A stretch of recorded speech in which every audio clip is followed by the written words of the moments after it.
Rapunzel by Margaret Hunt.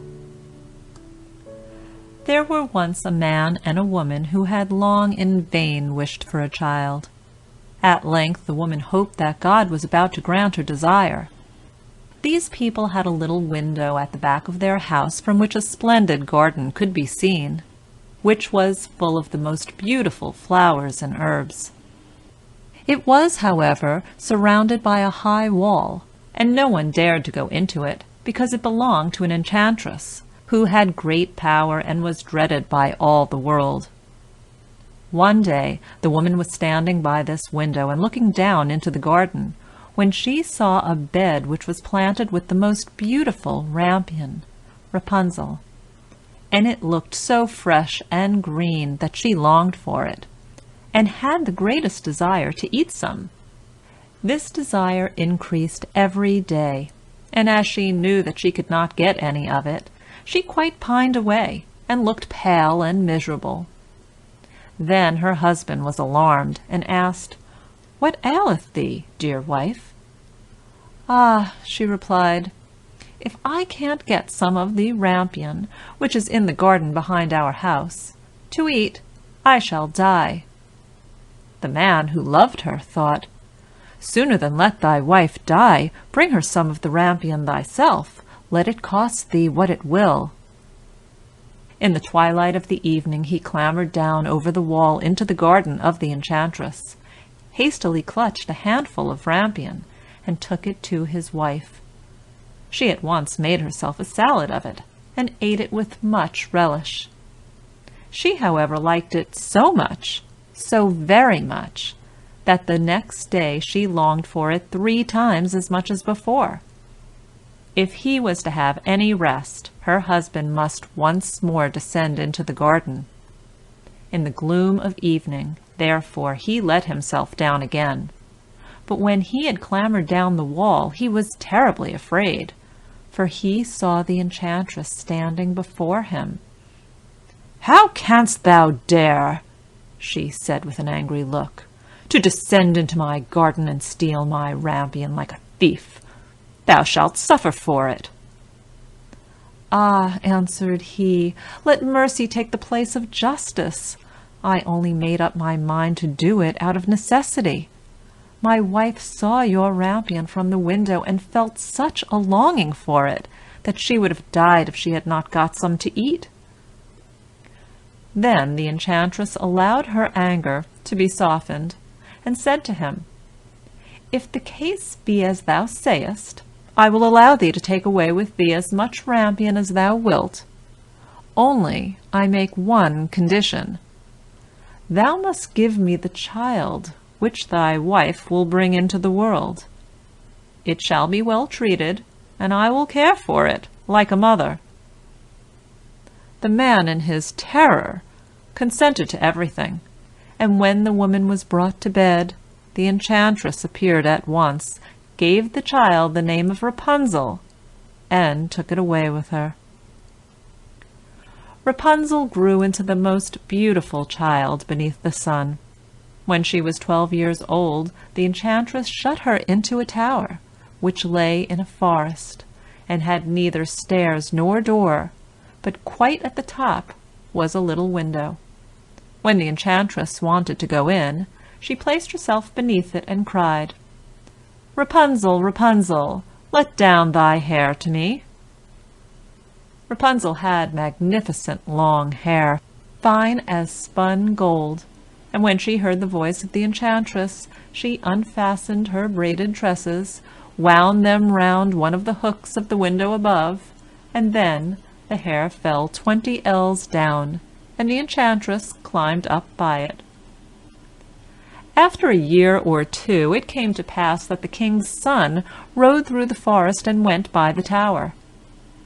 Then he heard a song, which was so charming that he stood still and listened. This was Rapunzel, who in her solitude passed her time in letting her sweet voice resound. The king's son wanted to climb up to her, and he looked for the door of the tower, but none was to be found. He rode home, but the singing had so deeply touched his heart that every day he went out into the forest and listened to it.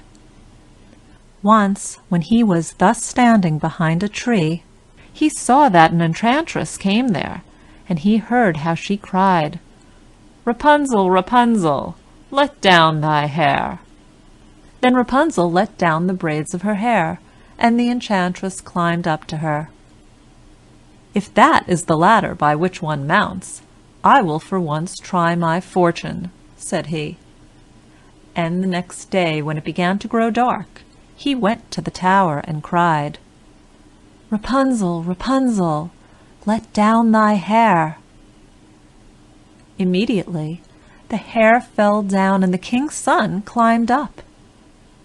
At first Rapunzel was terribly frightened when a man such as her eyes had never yet beheld came to her. But the king's son began to talk to her quite like a friend, and told her that his heart had been so stirred that it had let him have no rest, and he had been forced to see her. Then Rapunzel lost her fear, and when he asked her if she would take him for her husband, and she saw that he was young and handsome, she thought, "He will love me more than old Dame Gothel does." And she said yes, and laid her hand in his. She said, "I will willingly go away with thee, but I do not know how to get down. Bring with thee a skein of silk every time that thou comest, and I will weave a ladder with it, and when that is ready I will descend, and thou wilt take me on thy horse." They agreed that until that time he should come to her every evening, for the old woman came by day. The enchantress remarked nothing of this, until once Rapunzel said to her, "Tell me, Dame Gothel, how it happens that you are so much heavier for me to draw up than the young king's son. He is with me in a moment." "Ah, thou wicked child," cried the enchantress, "what do I hear thee say? I thought I had separated thee from all the world, and yet thou hast deceived me."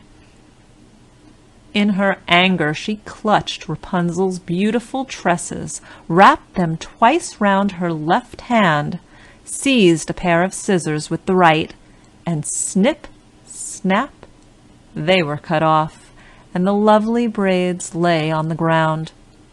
And she was so pitiless that she took poor Rapunzel into a desert where she had to live in great grief and misery. On the same day, however, that she cast out Rapunzel, the enchantress in the evening fastened the braids of hair which she had cut off to the hook of the window, and when the king's son came and cried, "Rapunzel, Rapunzel, let down thy hair," she let the hair down.